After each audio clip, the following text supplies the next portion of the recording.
Begitu dia fokusnya hilang, inilah timing ini cuma ada sepersekian detik. Begitu dia stop mata, blok gitu langsung, bam, langsung masuk. Ini adalah momen tidak siap dia ketika menyerang. Bisa masuk 1, sikat lagi 2, bam, 3, bam, 4, bam gitu.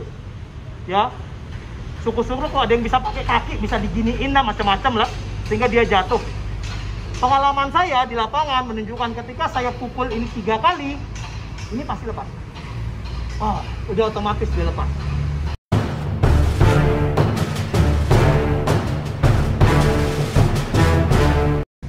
Pastikan ketika menabrak, tabrak itu apa kalau bahasanya, kalau dalam Bruce Lee Jeet Kune Do itu namanya intercept. Wing Chun namanya intercept juga sama, tapi orang ngerti intercept kan Jeet Kune Do gitu kan. Seperti halnya kita tabrak ke tengah-tengah sehingga ketika dia mundur pun dia tidak bisa apa-apa. Ini konsep pertamanya. Oke, ketika dia menabrak, pastikan menabrak itu tabraknya ke sini, ya.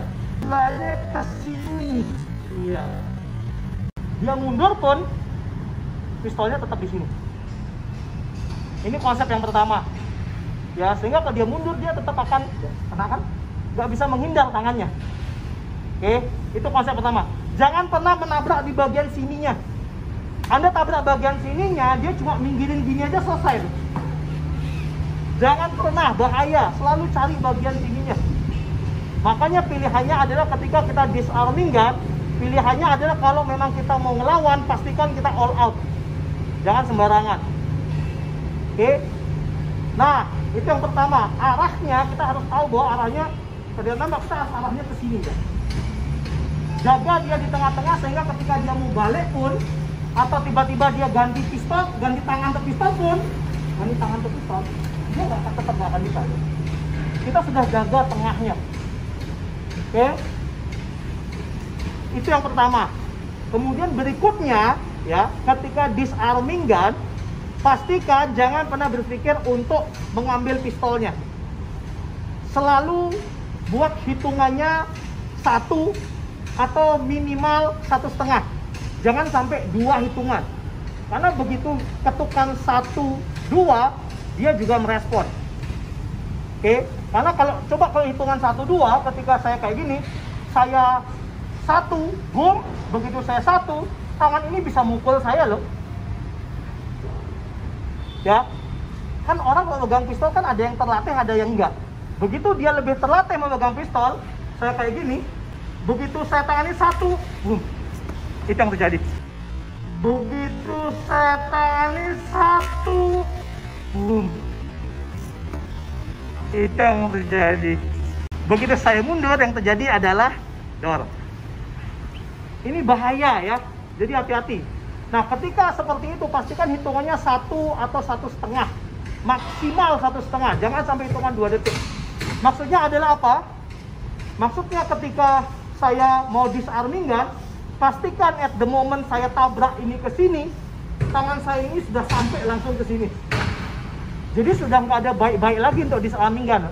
Sudah nggak mikir kita harus kunci dia, banting dia, udah nggak kepikir lagi teman-teman. Jadi ini sudah masalah hidup dan mati. Jadi ketika dia seperti ini, saya mau disarming gun, konsep paling sederhana adalah ketika oke, sorry, wah, langsung masuk. Wah, langsung masuk. Ya, tangannya ini langsung masuk. Begitu dia masuk 1, ini udah distract nih dia. Kalau kita nggak terbiasa ganti tangan, 1 langsung masukkan, 2, 3, 4, sikat aja langsung mukanya. Ini jadi bubur mukanya. Dan ini pasti lepas. Pistol ini pasti lepas. Oke, itu konsepnya ya. Dan berikutnya, setelah tadi kita bicara sudut, terus yang kedua kita bicara cara nyerang, yang nomor 3 terakhir adalah kita harus tahu timing ya. Tadi angle sudut, kemudian cara nyerangnya tahu ya. Yang ketiga kita tahu timing. Yang paling salah dalam disarming gun itu adalah tidak memperhatikan fokus lawan. Jadi ketika kita disarming gun, perhatikan fokusnya. Jadi kita harus ngelihat matanya. Jangan nantang. Lihat matanya, jangan nantang, tapi tetap lihat matanya. Jangan pernah tidak lihat matanya. Karena dengan ngelihat mata kita, dia tahu bahwa kita ini tidak melawan. Jadi kita permainan psikologis lewat mata kita. Jadi ketika dia gini, kita pura-pura takut, pura-pura suportif, pura-pura akomodatif, sehingga kita oke, sorry, mau butuh apa? Kunci, dompet, HP. Kita lihat tuh. Jadi kita lihat matanya. Jangan pernah tidak lihat matanya. Dan setelah itu kita ciptakan distract gitu kan. Kita tahu kita menyerang dari sini gitu kan.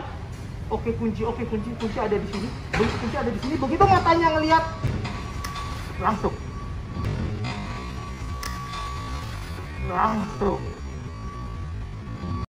Jadi justru malah jangan pernah kita lepas dari matanya.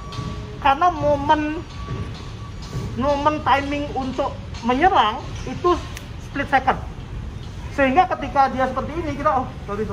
Kunci, oke, kunci. Misalnya dia nggak ngeliat, kita masih gini, dia nggak ngeliat tuh. Rogoh-rogoh gini, dia pasti akan ngeliat nih. Begitu dia ngeliat, lihat, freeze ya. Freeze. Begitu matanya ke sini, dia fokusnya udah hilang. Begitu dia fokusnya hilang, inilah timing ini cuma ada sepersekian detik. Begitu dia stop mata, stop gitu langsung, bam, langsung masuk. Ini adalah momen tidak siap dia ketika menyerang. Bisa masuk 1, sikat lagi 2, bam, 3, bam, 4, bam gitu. Ya, bam, langsung masuk.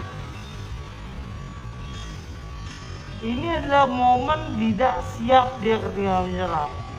Bisa masuk 1, sikat lagi 2, bam, 3, bam, 4, bam gitu.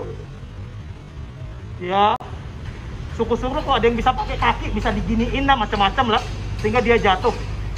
Pengalaman saya di lapangan menunjukkan ketika saya pukul ini 3 kali, ini pasti lepas. Udah otomatis dia lepas. Jadi kita harus paham ekonomi of motion-nya dulu ya. Jadi kalau kita resume, kita harus paham ekonomi of motion, dia megang bagaimana, positif, negatif. Kemudian berikutnya kita tahu sudut. Oke, berikutnya yang ketiga kita tahu cara nyerangnya. Cara nyerangnya, ketokannya seperti apa iramanya. Nggak boleh 1-2, 1-2, 1-2, itu yang terjadi. Oke, dan yang terakhir kita harus tahu timingnya. Ya, itu konsepnya.